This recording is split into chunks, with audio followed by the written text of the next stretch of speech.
with the Democrats because they knew that if they were going to pass bad legislation, the governor would veto it. Exactly. How many people miss the governor's vetoes? I sure do. I mean, heck, the guy set a record for vetoes and even named his dog Vito. It would have been nice to have those vetoes over the last 3 years to stop countless pieces of bad legislation. Instead, Governor Mills has rubber-stamped policies put forward by extreme liberals in the legislature, and they've now become law. I could go on, but my time is short, so I'll sum it up like this. Augusta needs Paul LePage. We need somebody that will stand up for the people of Maine. We need somebody that cares about the plight of the little man. We need somebody that's been in the trenches and isn't afraid to take a stand for what is right. Make no mistake about it, we're at war. We're at war with progressive ideology that threatens to change our way of life, our schools, our healthcare system, and the way that we do business. There is a lot at stake, and we in the legislature need an ally in the Blaine House. We need Paul LePage to move Maine forward. Now, if you'd please join me in reciting the Pledge of Allegiance. I pledge allegiance to the flag of the United States of America and to the republic for which it stands, one nation, under God, indivisible, with liberty and justice for all. Thank you and God bless.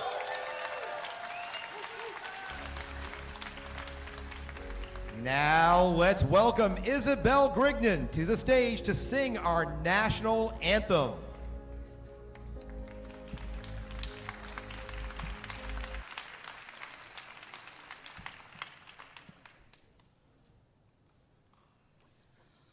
Oh, say, can you see by the dawn's early light what so proudly we hailed at the twilight's last gleaming, whose broad stripes and bright stars through the perilous fight o'er the ramparts we watched were so gallantly streamed, and the rocket's red glare, the bombs bursting in air,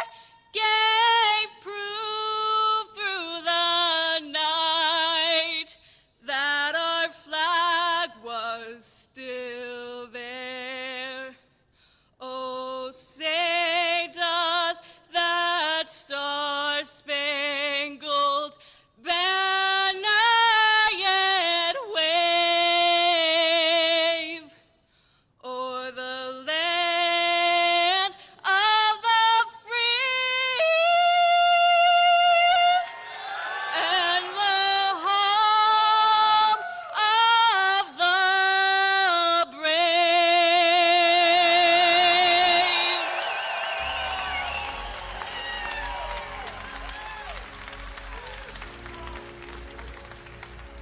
Ladies and gentlemen, welcome to the stage, Damien La Rochelle.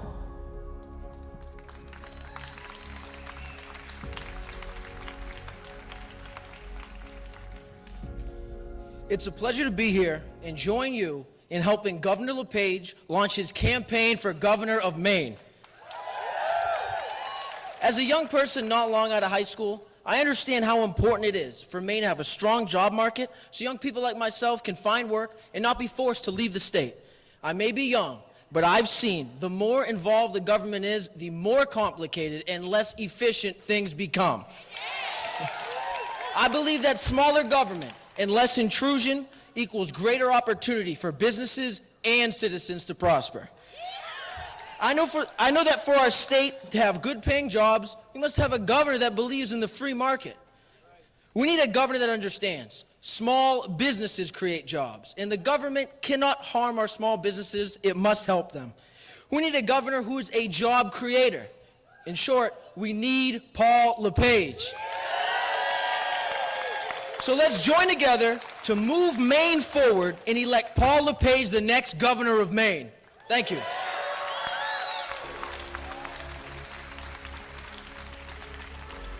Now, welcome to the stage, the state senator from Aroostook County and Maine's youngest state senator, Senator Trey Stewart. Thank you so much. Look, I'm going to get right into it. We've had enough. In fact, we've had more than enough of this nanny state government that has infected our lives. We've had enough of a government that doesn't think that Maine exists above Augusta. And that if they do, they think we have problems that need to be cured. I hear it all the time when I'm back home, folks, up in the county, a place that still recognizes freedom, still values our liberties, our hard work, and common sense.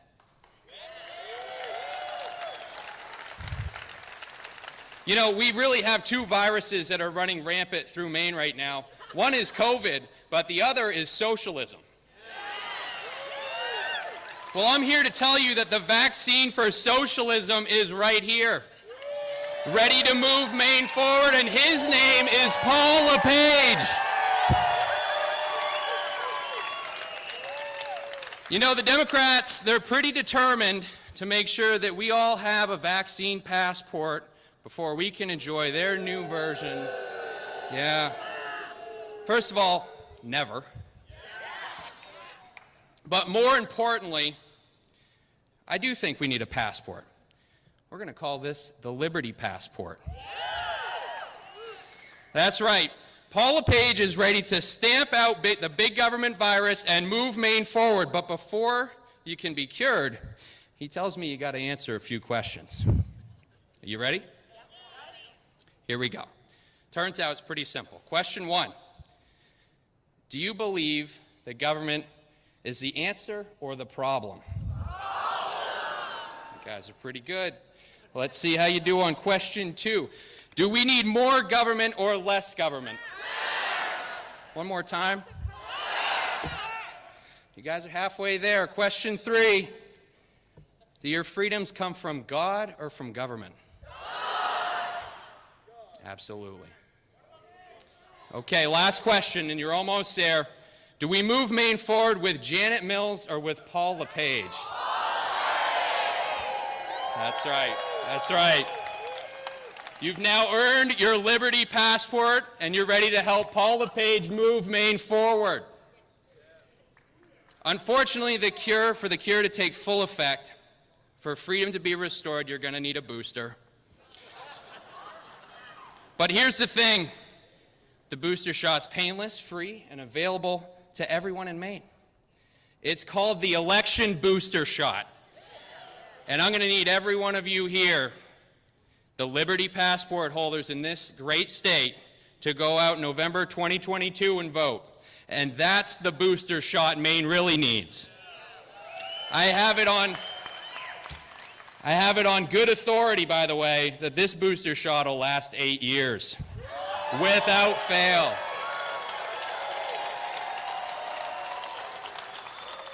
So are you ready? I sure am. Please join me in helping Paul LePage, our next governor, the man who's going to move Maine forward, and it is exactly the cure that we need in Maine. Thank you.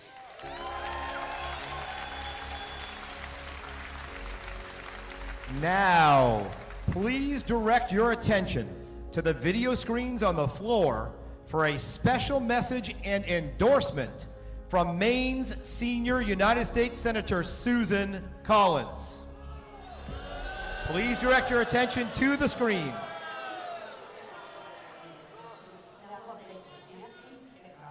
For Maine's next Governor Paul LePage. As our state recovers from the pandemic, Paul is the best candidate to grow our economy.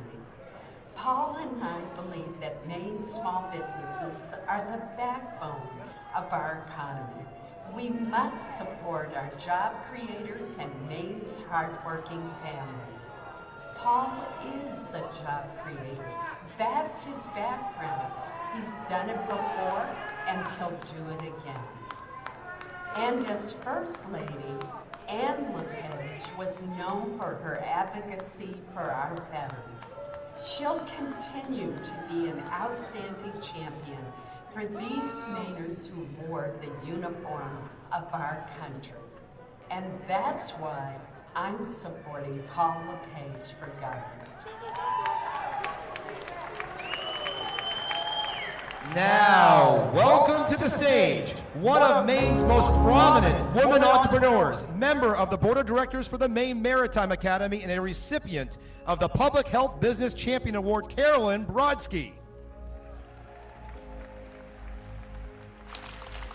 Well, it's really great to be here to celebrate the 2022 campaign launch for Governor Paul LePage. Before I get started, I would like to know how many of you out there are small business owners? Whoop, whoop, look at that. All right, how many of you are business owners in general? Well, I have a question for you, and it follows up on what Senator Stewart just said. Have you had enough? So I'm a proud Mainer, and I'm proud to be an entrepreneur who co-founded a manufacturing business, built it from the ground up into a worldwide brand, and successfully operated it here in Maine for over 2 decades. We created great jobs and great products despite the many roadblocks thrown up for years by Democrats controlling the legislature and recently the Blaine House. As the founder of a small business and former CEO, I understand the hard work, dedication, and great employees it takes to succeed. I know, too, that government doesn't build companies or create jobs. People do. People with dreams and drive. We get up every morning to do the right thing. We aren't looking for a handout or even help from government. We're looking for our next customer, for the next big idea, so that we can grow and pay our employees well and help Maine thrive. Over the past 2 years, we have had a governor and a legislature dominated by people who have never signed the front side of a paycheck. They don't get it. They shut us down, and they didn't care. They have blown a hole through our budget and stifled our revenues, and they don't care. In fact, they think we are the enemy. But I'm encouraged. Why? Because I know that we have a candidate for our governor who actually understands what it takes to create jobs, how hard it is to run a business and succeed, and that candidate is Governor Paul LePage.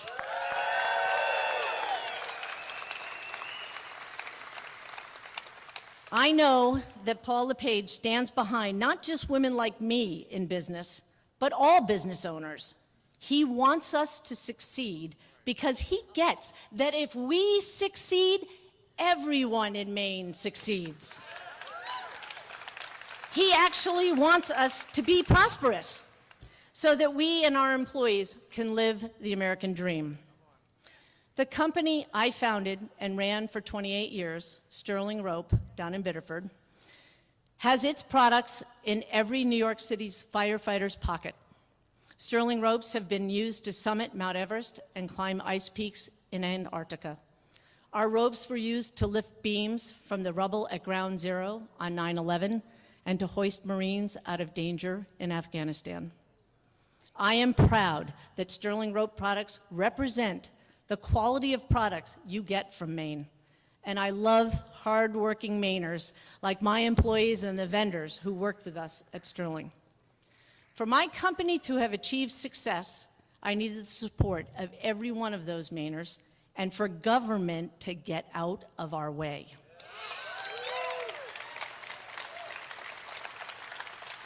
I know that Paul LePage understands this.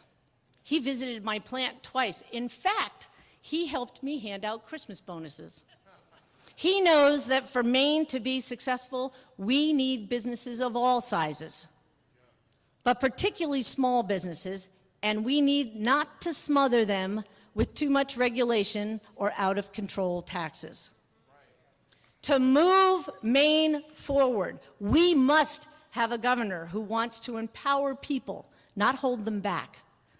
We need a governor who will put people and businesses first, to in fact put them at the table, not on it. We need Paul LePage back as our governor for Maine.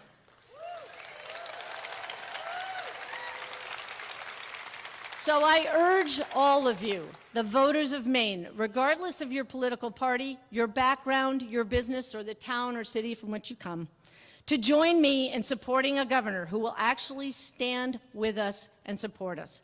Let's make Paul LePage governor again and move Maine forward. Thank you.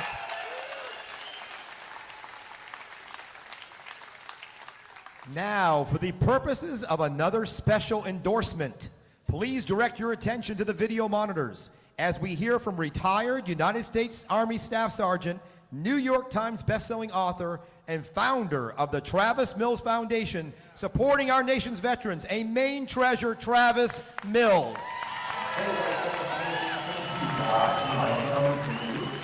sorry that makes the event tonight. I wanted to be there. I want to represent Travis Mills, small business owner, as well as Travis Mills, just the person, because obviously I am so grateful and thankful for Paul and Ann's friendship. Paul LePage knows what's best for small businesses. He's going to keep Maine's economy ticking right along and taking care of things that need to get done. So I support Paul LePage because he is a champion for Maine. On top of that, I get the absolute honor and privilege to not only be Ann LePage's friend, but also introduce Ann LePage tonight. She has been hands down one of the biggest influences on my foundation. She's helped me from an idea to exactly what the foundation is, and I'm so grateful and forever her dad as well. So the LePages are fantastic people doing great work. They've done it before, and they're going to do it again. I'm so happy that Paul has decided to run again, and of course, you know, his running mate is always and has been Ann LePage, the fantastic champion that she is. Ladies and gentlemen, give a very special welcome to Maine's former First Lady, a champion for Maine veterans, and one of the hardest working ladies in Maine, Ann LePage.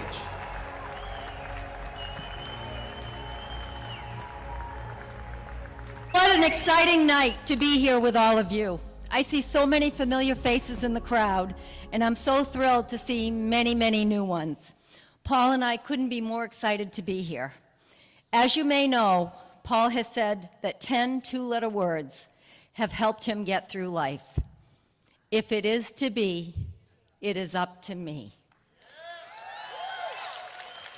If it is to be, it is up to me. That's because Paul has faced more challenges than most, from growing up in extreme poverty, a childhood ravaged with domestic abuse and homelessness, and then overcoming it. Paul has truly lived the American dream.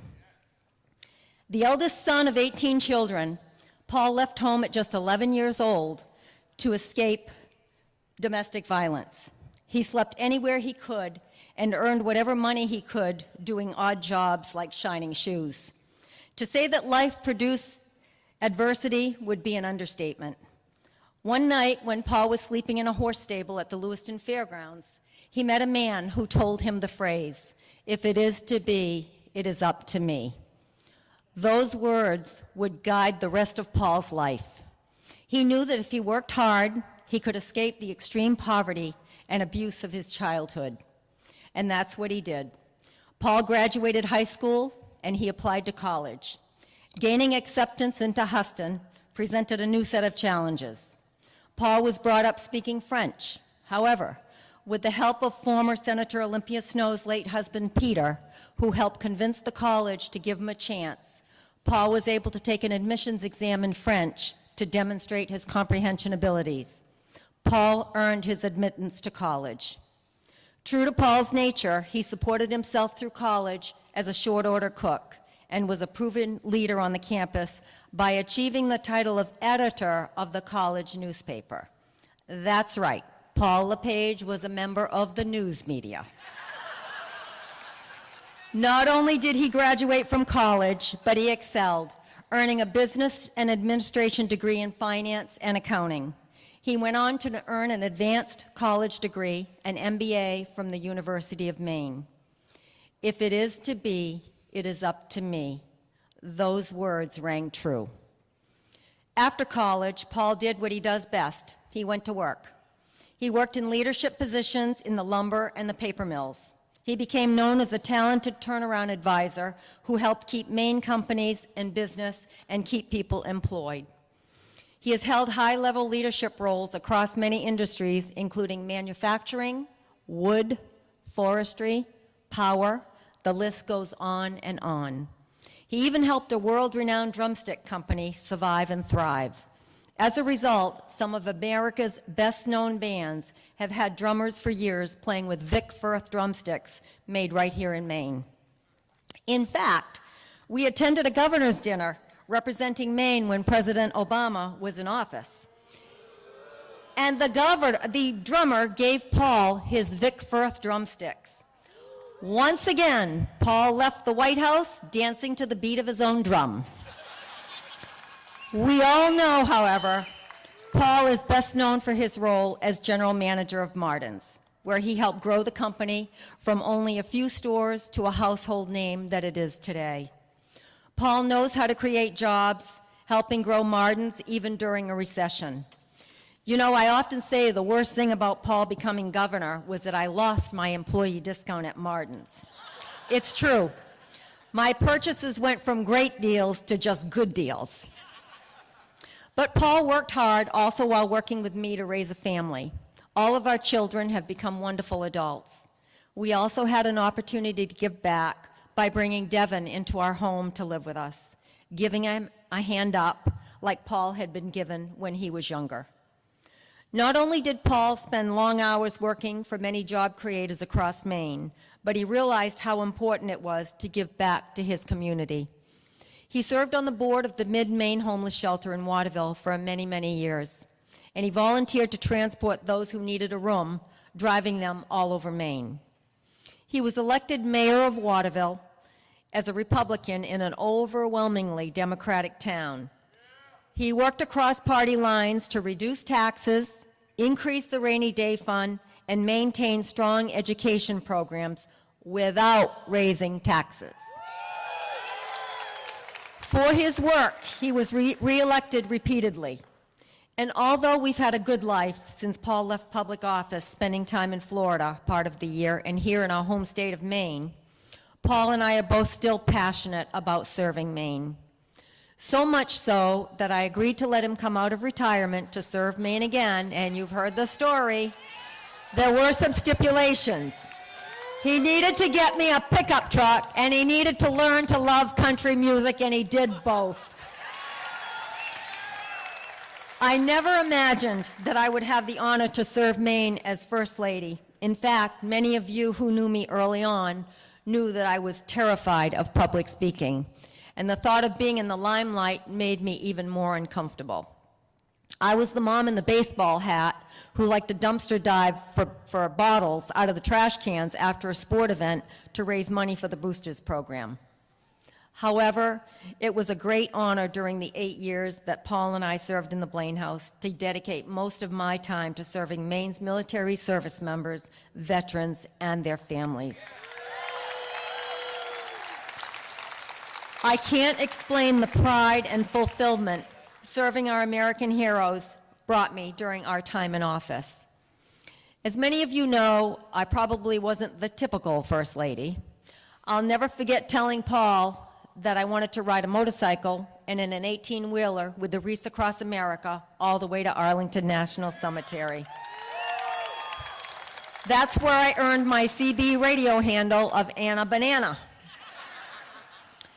One of the bright lights during my time as First Lady was meeting retired Army Staff Sergeant Travis Mills. That's right, our Travis. And I say our Travis because I believe Travis is Maine's gift to the nation.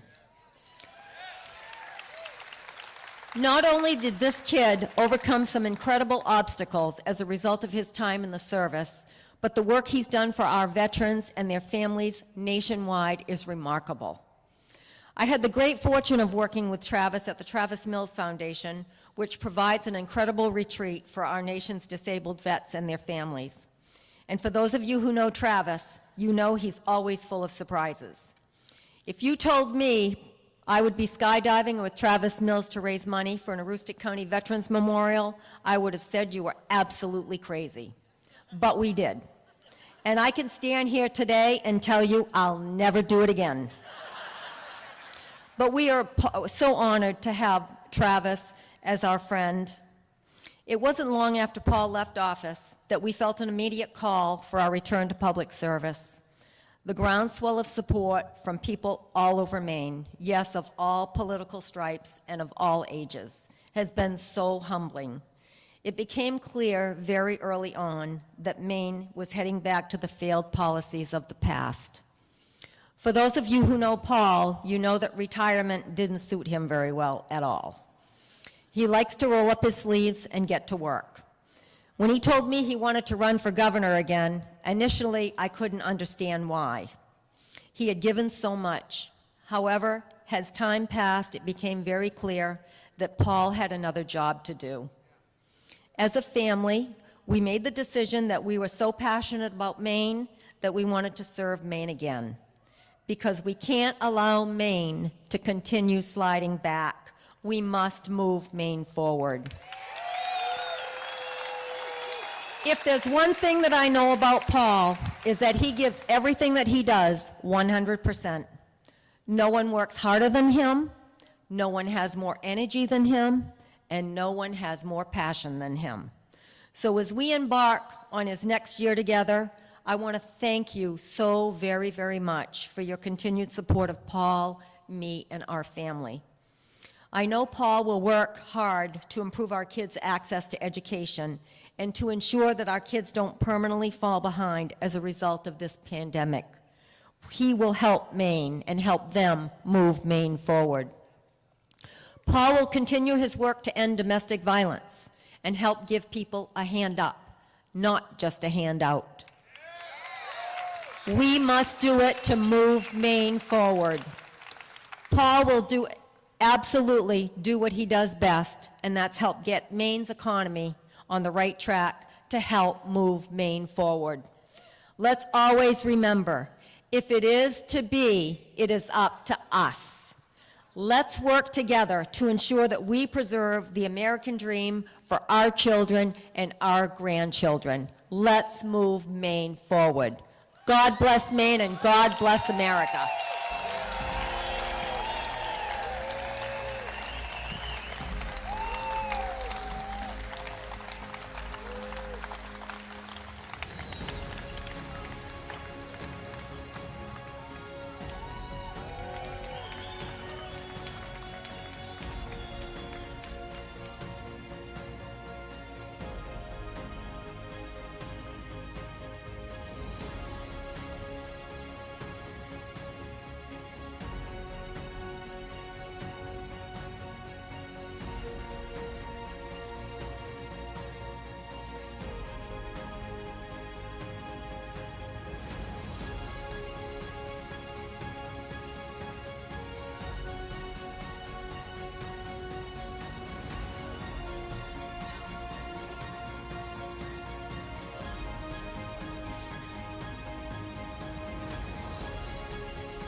Now, ladies and gentlemen, a proven reformer, a job creator, Maine's former and future governor, welcome to the stage, Paul LePage.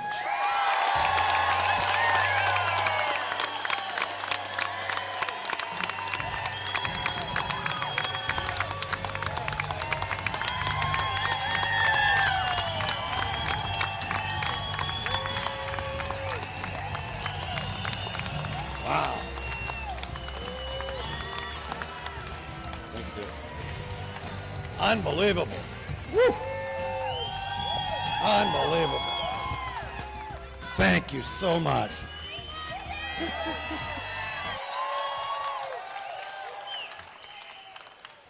Thank you all. Thank you so much. Thanks to all those who have been up here speaking for our candidacy and moving the state forward. And a special thanks to my life partner, Maine's greatest First Lady, Ann LePage. Affectionately known as Anna Banana. Folks, we have reached a very dangerous track where we've run into a fork in the road. We cannot continue going down this road. Policies which punish job creators, policies which lean towards rewarding Augusta insiders rather than we the people, policies which have driven Maine's young out of state. We're forcing them to leave Maine. We need to keep all these young people here in Maine.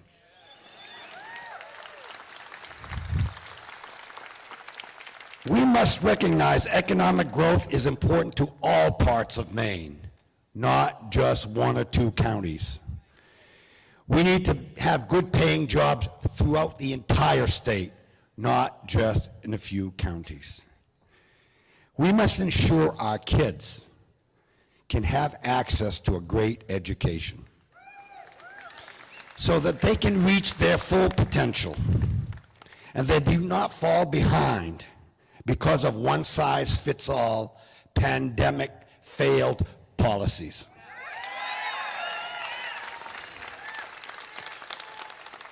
We must protect our elderly, the most vulnerable as we've seen.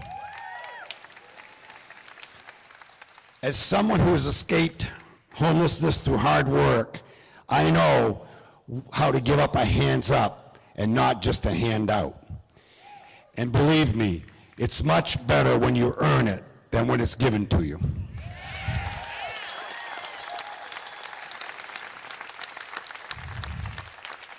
We need to recognize that Maine's outdoors is not just for our great tourism industry, it's truly part of our heritage.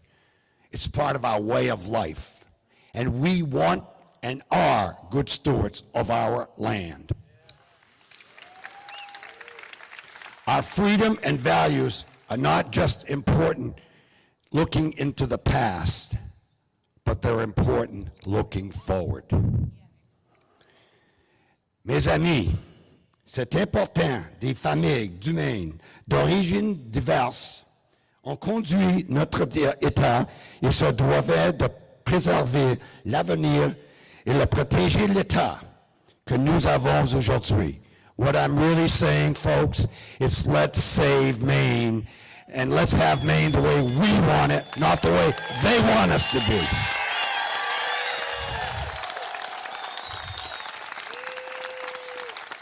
We must move Maine forward. We cannot continue going down the same old trail that has time and again left Maine falling behind. We must leave the trail we are on now and move Maine forward. That's why today, here tonight, I am announcing my candidacy for governor of Maine in 2022.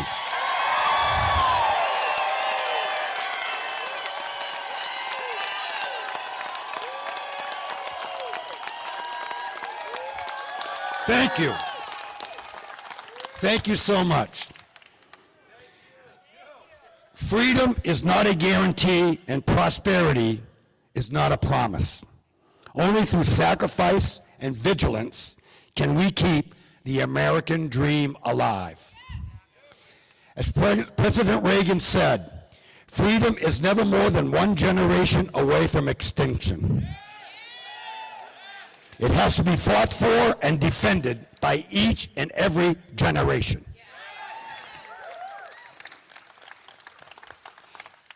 You gave me the honor to serve as governor for 8 years. During that time, I proved I am a reformer. I do not accept status quo, as you probably remember, and I never served the special interests of Augusta's political elite. Ladies and gentlemen, I serve you. The everyday working people of Maine who pay their taxes, who follow the rules, and attempt to do everything right.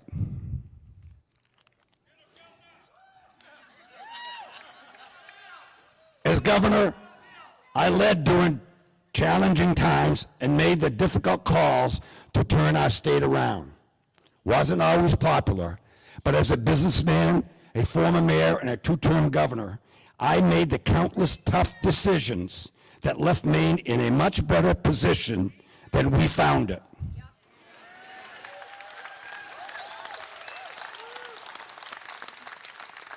Three years ago, I handed the mantle of the state of Maine to what they claim was a new administration.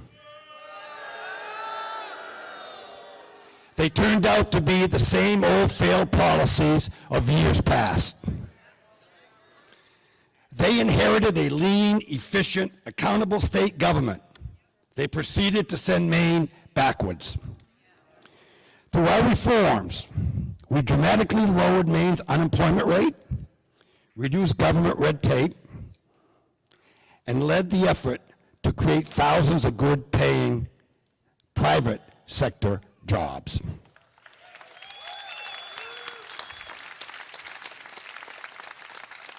We ushered in budget reforms to reduce decades of reckless spending. We successfully paid hospitals hundreds of millions of dollars in unpaid debt.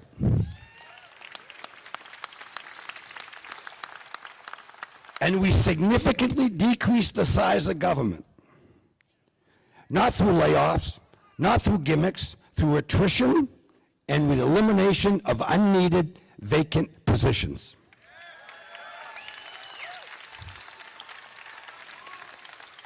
However, this administration completely abandoned any concept of fiscal responsibility. The reckless spending began the moment Janet Mills took office. Her first state budget, prior to the pandemic, increased spending by $800 million over our last proposed budget, which also included a $650 million income tax reductions so the money would go into your pocket. Now I ask you, please raise your hand if you enjoyed that tax reduction. We didn't see it, did we? She eliminated it immediately.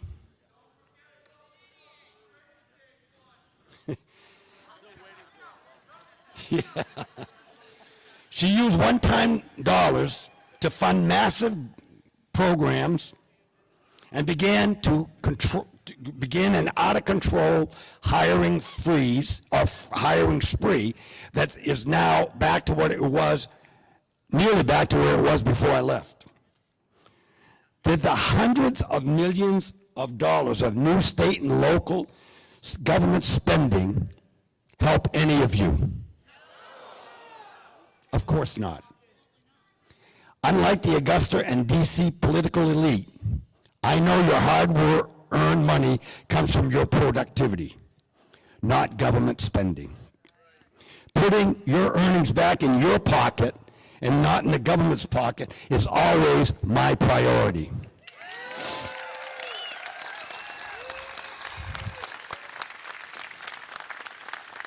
Through our efforts, our administration implemented the largest tax cut in Maine's history. We implemented a 0% income tax rate for 70,000 low-income Maine families. Now let me repeat this. I helped eliminate income taxes for Maine's working low-income earners. They no longer have to worry about taxes. They get that in their paycheck, so we can lift their productivity, lift their self-esteem, and make them better producers in the state of Maine.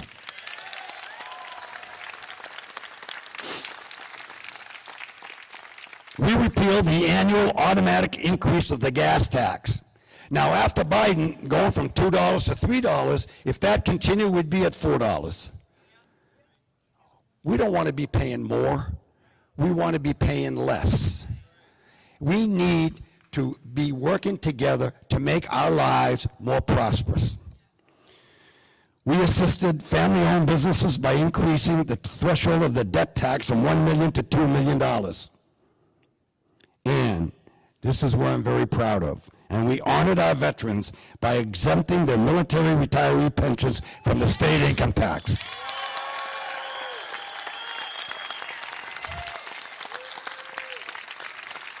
However, this administration and her controlling her crowd controlling the legislature believes your productivity is only there to serve their interests, not yours. I understand the horrors of living in real poverty and the pervasive nature of welfare. We need to get people out of welfare and up on this podium. Everyone has something to contribute, and we want Mainers to succeed. For 8 years, we led the nation in reforming our welfare system. Most states were looking at Maine's improvements and bringing those policies to their state to not only protect the neediest among us, but to ensure that Mainers had a path to economic freedom. Welfare reform was desperately overdue for the state of Maine. We implemented work requirements for non-disabled adults who do not have children. We required drug testing for those previously convicted with drug crimes.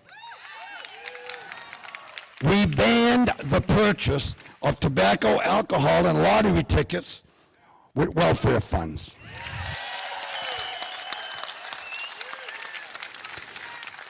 And because EBT cards were being used to pay off drug dealers, we required photo IDs, photos, to be placed on the cards. And we had to fight tooth and nail for these reforms. But it should have been easy because they're very common sense. They're common sense reforms. However, at turn after turn, the current occupant of the Blaine House wants dependency on the government, not prosperity for the people. Because with dependency comes control, not freedom. As the Mills administration rejected common sense reforms to our welfare system, she advocated for more welfare spending. From providing welfare recipients with new and recent model cars for pennies on the dollar to inviting numbers of non-citizens coming across Maine's border with free housing, free food, and free medical care taken out of your pockets. Compassion is one thing. Reckless spending is another. Maine is heading backwards under Janet Mills. We are facing unsustainable budgets, reckless spending, and policies that reward Janet Mills' special interest political cronies over Maine's hard-working people and job creators. What's worse is that Janet Mills is using government handouts from Washington to prop up her house of cards. She is using Washington welfare to cook her books. She used one-time pandemic funds, trillions of borrowed federal dollars, which will burden our children and grandchildren for generations with massive debt, to keep up reckless spending. We've seen this picture before, and we know the resulting disaster. One-time money from D.C. will dry up, our economy will shrink, the Maine taxpayer will be left holding the bag, and more tax and fee increases will be on the table. Not reducing, but increasing. The past year and a half were chock full of bad decisions and misplaced priorities. Janet Mills shut down orders, protected and rewarded powerful, and punished the weak. She placed our elderly at risk through pandemic priorities and the underfunding of our nursing homes. She unnecessarily penalized our children and jeopardized their economic future, overall well-being, and social development with extreme, heavy-handed directives.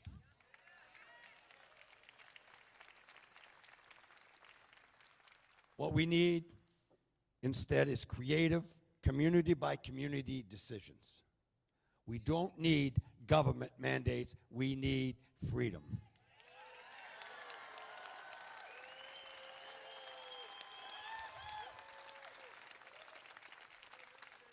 She rewarded the wealthy over the working class. She diminished the roles of spirituality in our lives with the forced closing of our churches, rather than trusting our faith leaders to protect their flock. And she saw an overpowering, enormous transfer of wealth from Maine's family businesses to large, out-of-state multinational corporations. Sinful. And under her watch, Maine experienced a devastating 33% increase in drug overdoses. While the closure of schools and daycare centers meant teachers and social workers were unable to identify and report domestic violence and domestic abuse. And we didn't know how many of these kids weren't eating. Let me be clear, Janet. She made the decisions on who was essential and who was not. Let me be clear, Janet Mills. Let me be clear. Everyone is essential, and every Mainer is essential.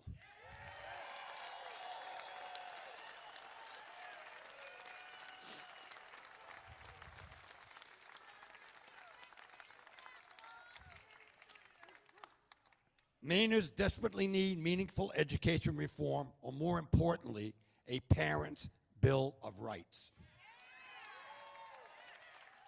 It is the role of educators to teach students how to think, not what to think.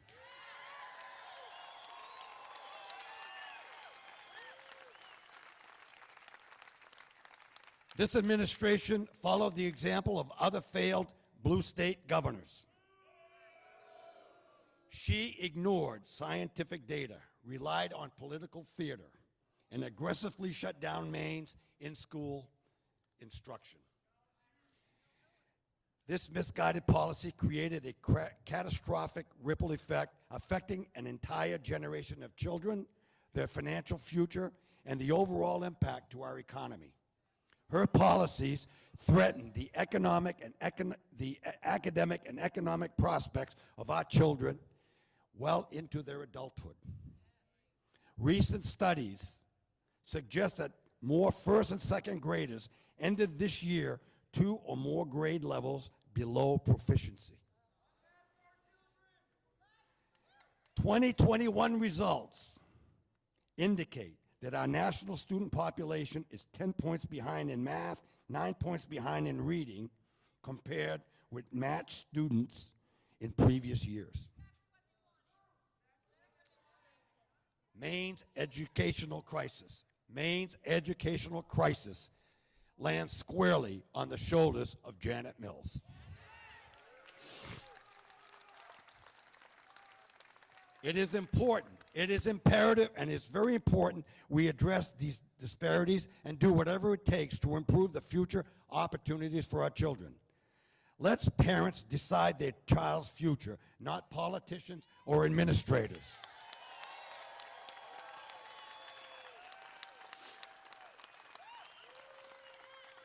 Our educational system is designed as an assembly line, moving children to the next grade level automatically, regardless of how successful the schools have prepared the child.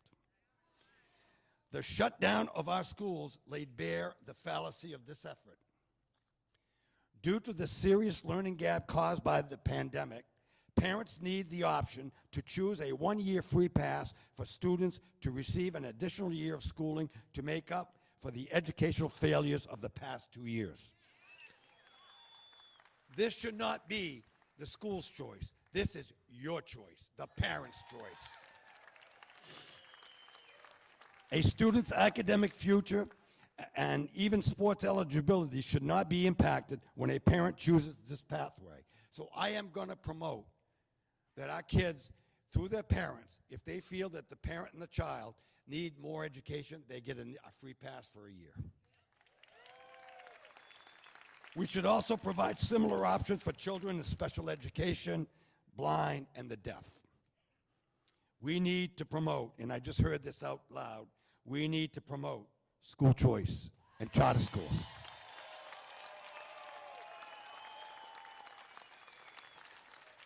Thousands of Maine parents were forced to step in and essentially homeschool their children. Parents were exposed firsthand to our public schools' curriculum, or lack thereof. Those experiences revealed the need for more learning opportunities for all Maine children. Whether they are public, charter, magnet, religious, virtual, or homeschooling, they have to have choice.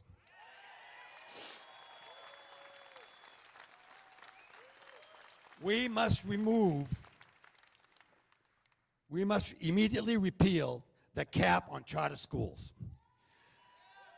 The cap on charter schools and virtual schools is anti-student, anti-parental choice, and reinforces the monopoly control that government and unions have over our education system. Next, we need to reduce costly school administration. Our education dollars should be focused on the classroom and directly helping students and teachers achieve their goals and outcomes. Putting students first is always my priority.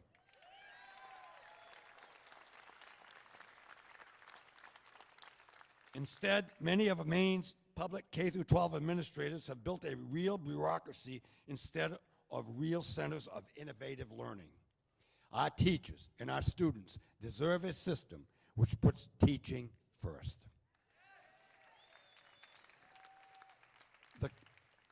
The cost of Maine's K-12 education bureaucracy has risen sharply over the last few decades. Despite unprecedented investment in Maine's K-12 system, educational outcomes have not measurably improved.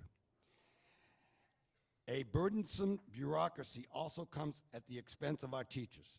We need to strengthen the professional growth path for all educators in Maine. We must do a better job promoting trades and STEM education in Maine.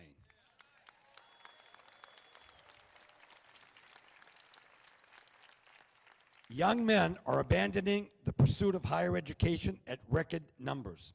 Our schools are failing to address this crisis. Too many young men are essentially dropping out.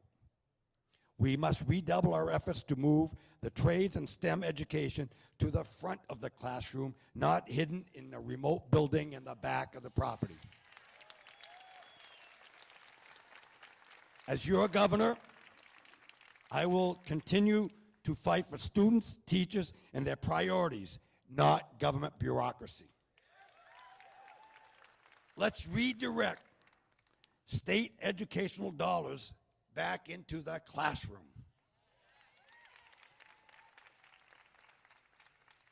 And we also must do a much better job caring for our elderly population. Janet Mills, during the pandemic, our elderly were displaced and many lives were lost. COVID disproportionately affected nursing homes and our minority populations. Of the COVID-related deaths in Maine, an overwhelming majority were residents in our nursing homes, our most vulnerable. The protection of our elderly should have been the absolute one priority of this administration during this pandemic. An example of her priorities, when Janet Mills announced a plan to distribute the federal relief funds, the billions of dollars that Maine received, she budgeted less than 1%. Now listen, less than 1% for funding nursing homes. It's unbelievable. It's disgraceful. It's absolutely disgraceful. And people sometimes mix up anger and passion. I care for our elderly. I care for our children. I care for our disabled. They need to be taken care of. And it's not the lobbyists in Augusta.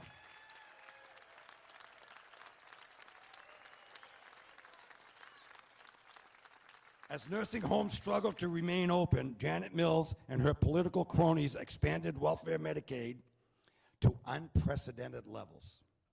She returned Maine's Medicaid spending to the eras of past liberal governors, adding tens of thousands of able-bodied young adults with no children to the welfare rolls. This expansion of welfare came at the expense of care for our most vulnerable populations, our children, the elderly, and our disabled. And they're always the ones that suffer.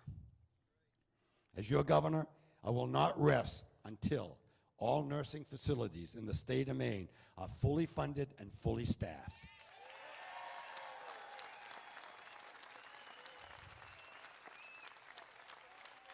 Our parents and grandparents deserve our respect and care. They earned it. We must rescue Maine's economy and put our fiscal house back in order. Folks, Maine continues to struggle under one of the highest overall state and local tax burdens in the country. Maine's tax burden as a share of personal income is 10.5%. We rank number 4 in the nation. Our neighbors to the south in New Hampshire have a tax burden of 6.84%, and they rank 46th in the nation. Janet Mills and her tax and spend policies are a disaster for Maine's economy, working families, and job creators. Why must Maine people suffer while our neighbors in New Hampshire are allowed to succeed? It is time we phase out the state income tax and make Maine competitive.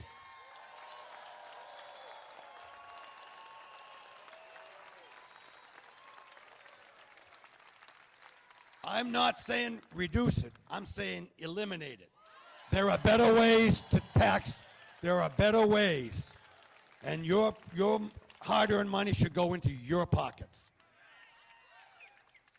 Janet continues to support one of the highest personal income tax rates in the country, a burden which suffocates economic opportunity for all Mainers. Our state wealth continues to flow from Maine to Florida, from Maine to New Hampshire, from Maine to Arizona, anywhere where the income tax is not present. Maine's personal income tax hinders our economic growth. The high tax rates place Maine at a disadvantage nationally and globally. It drives Mainers out of state, including entrepreneurs, professionals, badly needed doctors, engineers, and seniors who rely on their nest egg during their golden years. As governor, I propose a strategic plan to phase out all income tax on productivity. I also propose to support roads and bridges by dedicating more of our revenues directly to our transportation infrastructure. Electric cars, electric vehicles throughout the state of Maine use our roads but do not contribute to road maintenance. We need to change that. Mills' policy of spending federal and state tax dollars to literally pay people not to go to work. That's disastrous. It's disastrous. Her strategy for paying people not to work negatively impacted our economy and created serious roadblocks for the Maine's family-owned businesses that struggle to find people to work. Maine's jobless rate continues to flatline with no real improvement in sight. Maine employers are struggling to compete against state and federal unemployment benefits. Think about that. Do you ever think that you'd be competing against government to find workers? It's imperative we return good public policy that encourages a positive environment for job creation, not policies that harm our state's economic success. Mainers understand and appreciate that protecting our environment and investing in our natural resources is key to our economy and our way of life. Maine's lobster industry is one of the most sustainable fisheries on earth. Our commercial lobstermen and women care for marine life and are outstanding stewards of their environment. We simply cannot sit back and allow the federal government to destroy our fishing industry. Time for lip service is over. It's time for action against federal policy.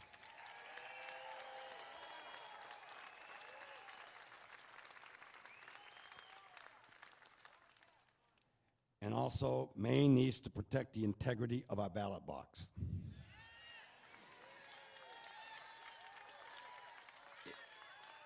If you need an ID to buy cigarettes, an ID to buy beer, you sure as heck should have an ID to vote.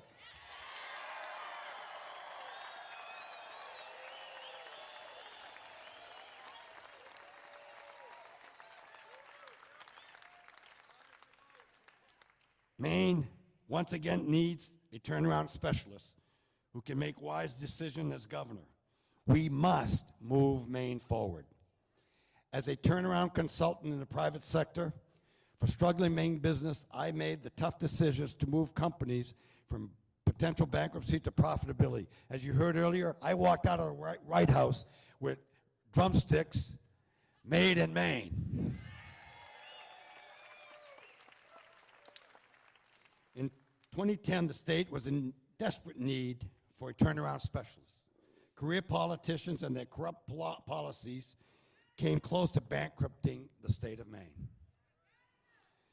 As governor, I fought the career politicians and their political elites to move Maine forward. Career politicians like Janet Mills and her political cronies have done their best to unwind progress and move Maine backwards. Day one, when she took that sign down, open for business, was a sign to come of the future to come under Janet Mills. I am asking Maine once again to give me your trust, to give me your confidence, and I will always put action over platitudes, integrity over backroom politics, and fiscal responsibility, which protects hardworking Mainers, over reckless spending.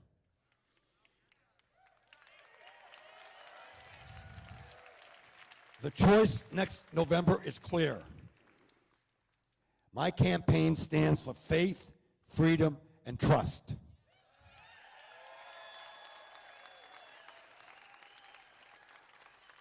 My opponent stands for power, control, and the politics of the past.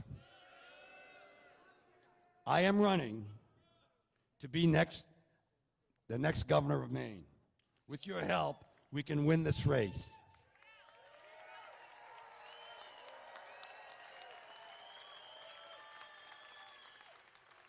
And my message to the opponents is very simple.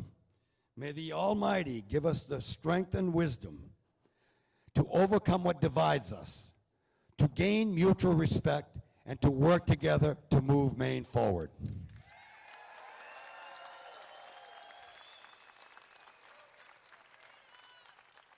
And to our first responders, you are our domestic heroes. Thank you for your service. And under the LePage administration, I will have your back.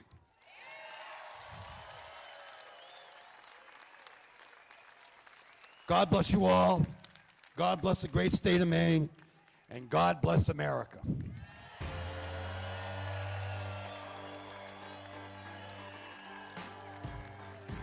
Mes amis, merci beaucoup.